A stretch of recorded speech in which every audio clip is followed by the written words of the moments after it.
consist of posterior muscles, anterior and lateral muscles. Posterior muscles subdivide into superficial and deep. Superficial muscles.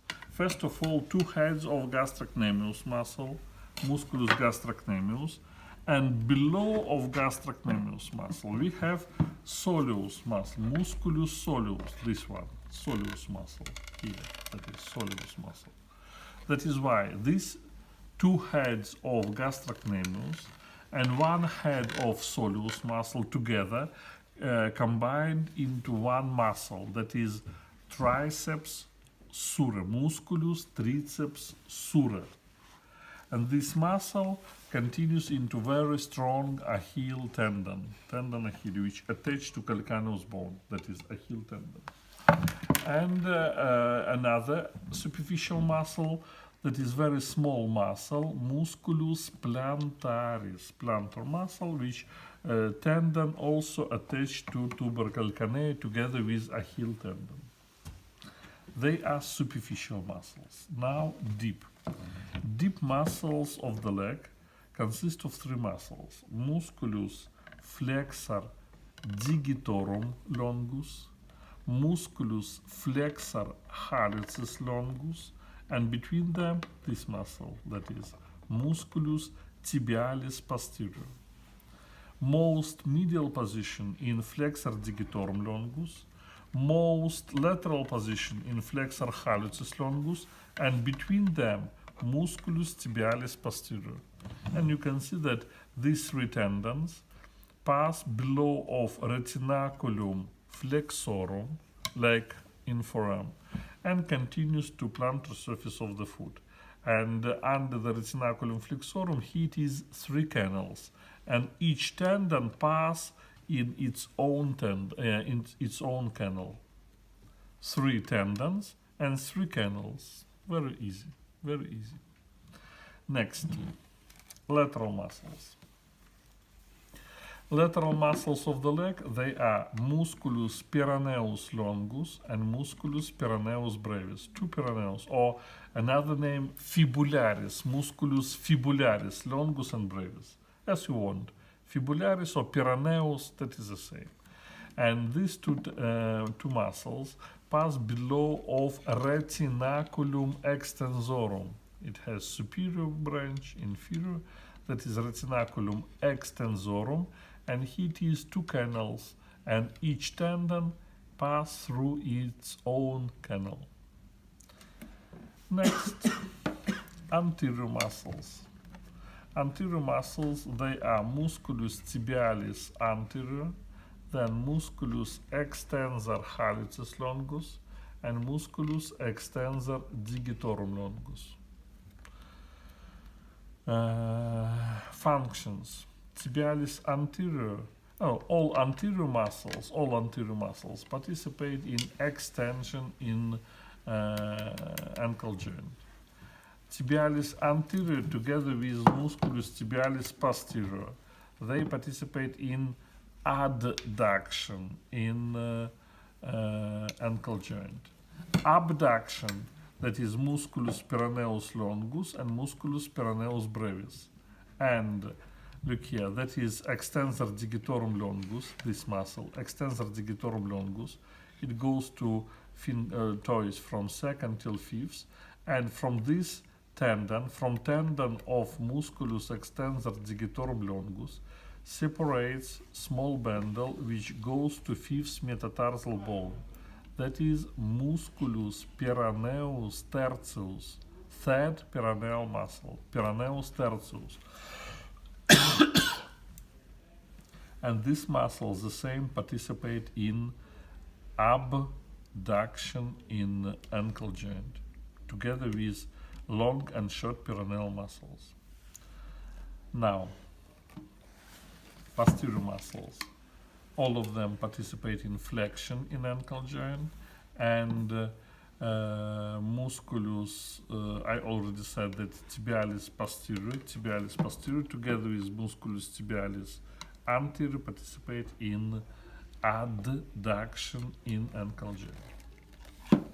Now, muscles of the foot. Muscles of the foot subdivides into lateral group, middle group, and medial group. Medial muscles, lateral and middle. In middle group, we have musculus abductor hallucis, most superficial muscle in middle group. Below of this muscle, we have musculus flexor hallucis brevis, and here it is impossible to see deep muscle, and it is last muscle of middle group, adductor hallucis, musculus adductor hallucis. Then in lateral group, musculus abductor digiti minimi, flexor digiti minimi brevis. And in middle group, most superficial muscle is musculus flexor digitorum brevis. Here it is musculi lumbricalis, 4 in number. Below of musculi lumbricalis, we have musculi interossei, plantaris and dorsalis. And one muscle here it is impossible to see, necessary to remove flexor digitorum brevis, and below we will see musculus quadratus planta. This muscle starts from tubercle canae and attached to the tendon of long flexor of musculus flexor digitorum digitorum longus. It's attached to the tendon of musculus flexor digitorum longus and participate in flexion in metatarsophalangeal joints. And last, dorsal surface of the foot. Here it is, we can see musculus extensor digitorum brevis, this muscle, musculus extensor hallucis brevis, and these muscles, they are musculi interossei dorsalis, dorsal and dorsal muscles. Some words about topography.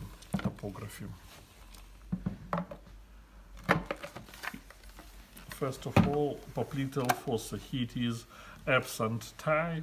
That is why we cannot see whole popliteal fossa, but it is clear that inferior angle of popliteal fossa forms with the help of two heads of gastrocnemius muscle. Popliteal fossa has rhomboid shape, and inferior angle, that is two heads of gastrocnemius muscle here. And superior angle of popliteal fossa laterally, that is biceps femoris, today you already know, and medially two muscles. Help me, what are they? Which muscles medially on posterior side? Leg. Semitendinosus and semimembranosus. Both of them in medial side of superior angle of popliteal fossa. Laterally biceps, medially semitendinosus and semimembranosus. And floor of popliteal fossa occupy musculus popliteus. And in popliteal fossa, most superficial position in tibial nerve, middle position in popliteal vein, and deepest position in popliteal artery. Nerve superficially, vein middle position, and deepest placed for popliteal artery.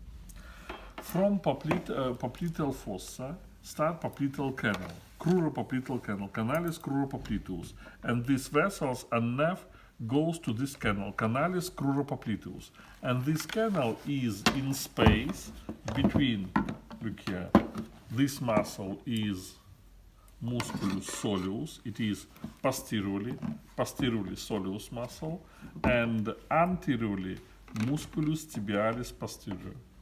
Between musculus tibialis posterior in front and musculus soleus behind, we have cruropopliteal canal, and this canal that is placed where tibial nerve, posterior tibial artery, and posterior tibial vein pass. From cruropopliteal canal, arise another canal. Here it is, that is canalis muscula peroneus inferior. That is a canal where arteria peronea, it goes into this canal, inferior canal, canalis muscula peroneus inferior. This canal between musculus flexor hallucis longus, musculus tibialis posterior, and fibula. That is inferior canal, canalis musculi peroneus inferior. And last canal, that is superior canal, canalis musculi peroneus superior, should be here. That is, there is no so clear to see. Between musculus peroneus longus and fibula should be superior canal, canalis musculi peroneus superior, between this muscle and fibula. And last moment, two grooves in plantar surface of the foot. First groove is sulcus plantaris medialis, and second sulcus plantaris lateralis. These two plantar grooves between abductor hallucis and flexor digitorum brevis, that is medial groove, and abductor digiti minimi and flexor digitorum brevis, that is lateral groove. Clear? Now we try to see something on the corp. Let's go to